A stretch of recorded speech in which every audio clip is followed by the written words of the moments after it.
Halo semuanya, kembali lagi bersama kami What's Guys, channel yang akan menceritakan tentang alur film dari yang lama sampai yang baru. Kalian gak mampu nonton di platform berbayar kayak Netflix atau Disney Plus? Sama, kami juga.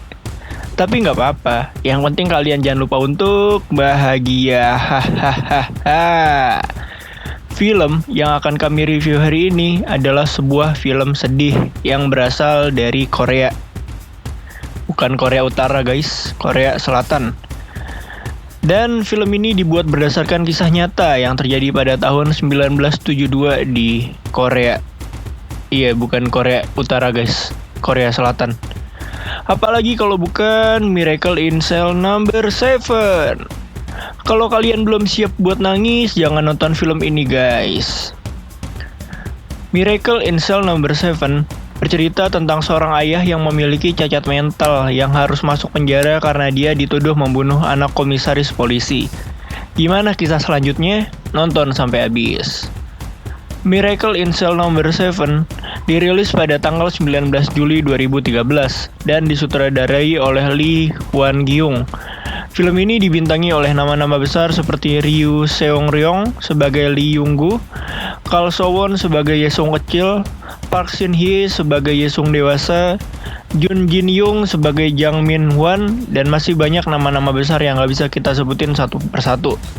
Dan rating di IMDb untuk film ini cukup besar, sebesar 8,2. Sebelum lanjut dengerin cerita dari What's Guys, kami mau ngasih tahu kalau konten ini mengandung spoiler. So, kita kasih peringatan spoiler alert.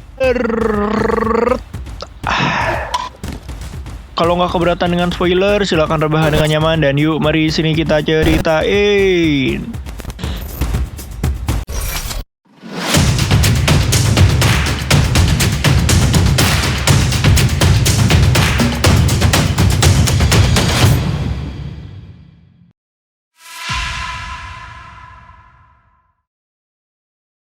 Film dibuka dari kisah seorang ayah yang memiliki cacat mental bernama Lee Yong-go, atau kita sebut Yong-go. Dia ini seorang single parent dan punya anak bernama Yesung. Iya, si Yesung gemes ya. Meskipun dengan keterbatasannya, Yong-go tetap bekerja keras banting tulang agar bisa menghidupi anaknya. Sehari-hari, Yong-go bekerja menjadi tukang parkir di sebuah mall. Suatu hari, Yong-go dan anaknya pergi ke toko peralatan sekolah. Di sana mereka ngeliat tas Sailor Moon warna kuning yang sangat diinginkan Yesung. Tapi karena Yong-go belum gajian, mereka hanya bisa ngeliatin tas itu dari kaca luar toko. Yong-go berjanji akan membelikan tas itu ketika udah punya uang. Tapi pas lagi ngeliatin tas Sailor Moon yang tinggal satu-satunya, tiba-tiba ada orang lain yang beli itu tas. Yong-go pun masuk ke toko tersebut dan meminta orang tersebut untuk tidak membeli tas Sailor Moon satu-satunya itu. Soalnya anaknya sangat menginginkan tas itu. Di sini kita dilihatkan satu keluarga yang ternyata merupakan komisaris polisi. Karena keterbatasan Yong-go dalam berbicara, membuat komisaris polisi ini salah paham dengan kelakuan Yong-go dan akhirnya membuat komisaris polisi ini memukul Yong-go. Malam harinya, Yesung bilang kalau dia udah ikhlas kalau tas itu emang gak bisa dibeli. Dia gak mau ayahnya terlalu memaksakan diri. Tapi Yong-go berjanji akan membelikannya suatu hari nanti. Keesokan harinya, Yong-go yang baru aja gajian gak sengaja ketemu lagi dengan anak komisaris polisi yang pakai tas Sailor Moon itu. Si anak ini mau nunjukin kalau ada toko lain yang menjual tas Sailor Moon. Anak tersebut nunjukin jalannya ke Yong-go, dan Yong-go ngikutin dia. Nah, tiba-tiba aja, anak komisaris itu tergeletak bersimbah darah.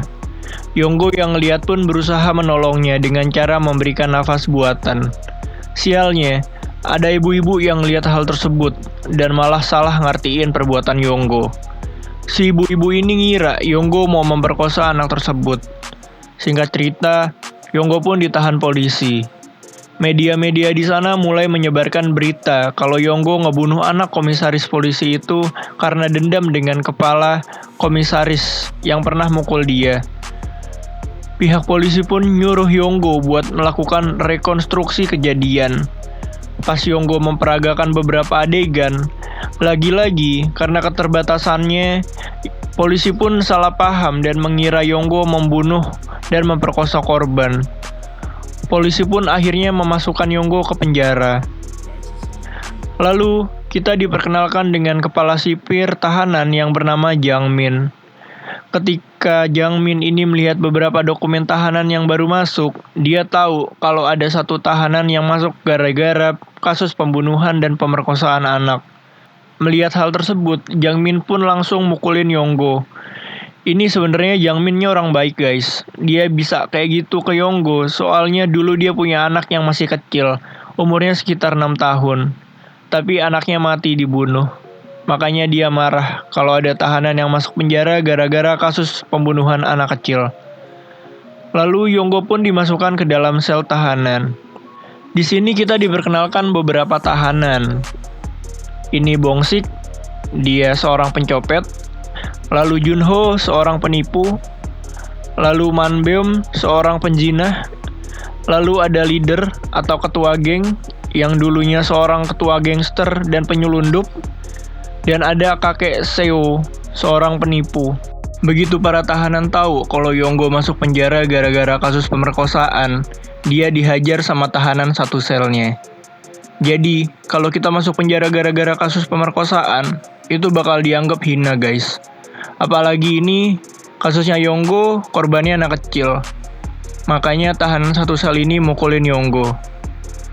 Lalu pas di penjara, ketua geng punya bisnis nyelundupin barang ke dalam penjara. Geng lain yang lihat itu jadi iri dan gak seneng. Mereka berusaha buat ngelukain ketua geng. Tapi hal tersebut diketahuin sama Yonggo. Dan Yonggo pun nyelamatin ketua geng. Karena hal tersebut, ketua geng merasa hutang budi sama Yonggo. Dan bahkan ketua geng mau menuhin apapun permintaan Yonggo. Yonggo pun minta untuk bebas. Enggak bercanda anjir. Yonggo pun minta ingin bertemu anaknya. Singkat cerita, ketua geng ini bisa nyelundupin si Yesung dengan cara Yesung disuruh ikutin paduan suara gereja yang biasa melakukan pertunjukan di penjara. Berkat ketua geng, akhirnya Yesung dan Yonggo pun bisa bertemu. Mereka pun nangis bahagia karena bisa bertemu lagi. Namun karena ada suatu hal, Yesung jadi nggak bisa balik ke rombongan paduan suara tersebut. Jadi Yesung terjebak di sel penjara bersama ayahnya. Karena kedatangan Yesung, membuat suasana sel penjara tersebut jadi berbeda dan jadi lebih baik. Tapi sayangnya, Yesung ketahuan sama kepala sipir. Dan kepala sipir pun mukulin Yonggo lagi. Tiba-tiba, terjadi kebakaran di dalam penjara yang disebabkan oleh salah satu tahanan. Kepala sipir yang berusaha buat nangkep itu tahanan malah terjebak di kebakaran. Lalu Yonggo yang ngetahui hal tersebut berusaha buat nyelamatin kepala sipir. Dan singkat cerita, Yonggo berhasil nyelamatin kepala sipir itu. Keesokan harinya, Yesung jenguk Yonggo di penjara, didampingi gurunya. Mereka pun melepas rindu. Tapi ketika jam jenguk habis dan mereka harus berpisah lagi, Yesung kelihatan sedih dan nangis. Hal ini dilihat oleh kepala sipir. Kepala sipir pun jadi kepikiran anaknya yang udah meninggal. Dan dari sini hati kepala sipir mulai terketuk. Kemudian kepala sipir dapat kabar kalau Yesung sakit dan dirawat di rumah sakit. Dia pun menjenguk Yesung. Istri kepala sipir ngasih tahu kalau ada panti asuhan di pedesaan yang bisa ngerawat Yesung. Yesung yang mendengar hal tersebut akhirnya bilang ke kepala sipir untuk adopsi dirinya. Soalnya Yesung gak mau jauh-jauh dari ayahnya. Keesokan harinya, Yesung yang udah sembuh masuk ke sel penjara pakai kardus berkat bantuan kepala sipir. Yesung dan Yonggo pun akhirnya bisa bertemu lagi. Yonggo pun berterima kasih kepada kepala sipir. Dan di sini kepala sipir mulai menanyakan kenapa Yonggo sampai ngebunuh anak komisaris. Dan Yonggo pun ngejawab kalau dia nggak ngebunuh anak tersebut. Kepala sipir pun mulai cari tahu kebenaran dan menyelidiki kasus Yonggo. Dan akhirnya kepala sipir tahu kalau Yonggo ini sebenarnya nggak bersalah. Tapi dia nggak bisa ngelakuin apapun karena kurangnya bukti. Dan korbannya adalah anak komisaris polisi yang backingannya di mana-mana. Yesung yang masih sering ke dalam sel pun mulai akrab dengan para tahanan yang satu sel dengan Yonggo. Yesung pun tahu kalau Bongsik lagi sedih soalnya istrinya mau ngelahirin. Dan dia pengen banget ketemu atau seenggaknya nemenin istrinya pas ngelahirin. Keesokan harinya, Yesung pun balik ke dalam sel dengan membawa HP yang dia pinjam dari teman sekolahnya. Akhirnya, Bongsik bisa telepon istrinya dan melepas kerinduan. Di sini, satu sel pun ikut seneng. Setelah kejadian tersebut, para tahanan yang satu sel dengan Yonggo pun mulai menanyakan apa yang sebenarnya terjadi di hari kejadian pada saat itu. Dengan informasi yang dijelaskan oleh Yonggo, mereka pun tahu penyebab anak komisaris polisi tersebut mati. Anak komisaris polisi itu mati gara-gara kepleset dan terjatuh, sehingga kepala anak tersebut terbentur bata. Yonggo juga ngejelasin tentang CPR atau pertolongan pertama yang pernah dia pelajari. CPR yang dipelajari oleh Yonggo dengan cara memberi nafas buatan, membuka celana korban agar sirkulasi darahnya lancar, dan menekan dada korban. Itulah yang sebenarnya dilakukan oleh Yonggo ke anak komisaris. Namun hal tersebut malah disalahartikan oleh polisi dan mengira Yonggo mencekik dan memperkosa korban. Jadi sebenarnya Yonggo ya emang gak bersalah. Dia adalah korban salah tangkap dan korban fitnah.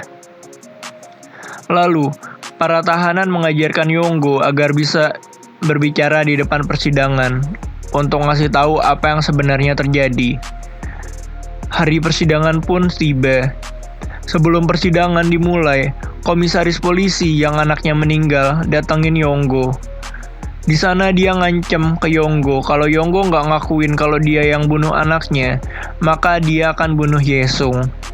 Sebenarnya, komisaris polisi ini tahu kalau Yonggo nggak bersalah, tapi dia mau ada orang yang bisa disalahkan atas kematian anaknya. Karena takut Yesung kenapa-napa, akhirnya Yonggo ngaku di depan persidangan kalau dia yang ngebunuh anak komisaris tersebut.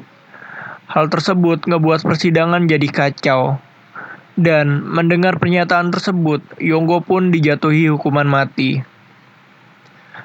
Mengetahui hasil persidangan kemarin, para tahanan sepakat membuat balon udara agar Yonggo bisa kabur dengan Yesung dari penjara. Singkat cerita, Yonggo dan Yesung berhasil menaiki balon udara tersebut. Tapi sialnya, tali di balon udara tersebut tersangkut di kawat penjara. Para tahanan dan juga penjaga merasa sedih karena rencananya gagal. Tapi Yonggo dan Yesung menikmati momen di atas balon udara tersebut. Mereka bisa lihat matahari terbenam indah bersama-sama. Dan Yonggo bilang ke Yesung untuk jangan melupakan hari ini. Hei, siapa yang meninggalkan bawang di sini? Hari eksekusi pun tiba. Sebelum itu, mereka merayakan hari ulang tahun Yesung. Mereka semua ngasih hadiah ke Yesung. Dan Yonggo pun akhirnya bisa ngasih tas Sailor Moon yang selama ini Yesung inginkan. Yesung pun berterima kasih dan mereka pun berpelukan. Hei, aku akan mengeluarkanmu. Yonggo pun dijemput penjaga untuk dieksekusi. Yesung menemani ayahnya tanpa tahu kalau ayahnya akan dieksekusi mati. Semua tahanan yang melihatnya sedih, termasuk kepala sipir. Sebelum eksekusi, mereka berpelukan lagi. Yonggo berpamitan kepada Yesung. Dia bilang kalau akan pergi ke tempat yang lebih baik. Yonggo tetap berusaha tersenyum di depan Yesung, meskipun air mata tanpa disadari jatuh gitu aja.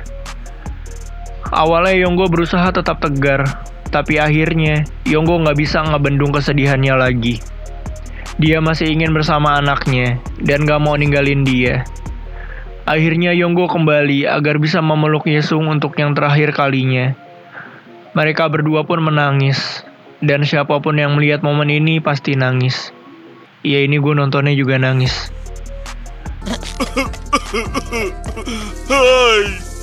Akhirnya eksekusi mati kepada Yonggo pun dilakukan. Beberapa tahun kemudian, Yesung yang udah tumbuh dewasa sekarang menjadi seorang jaksa.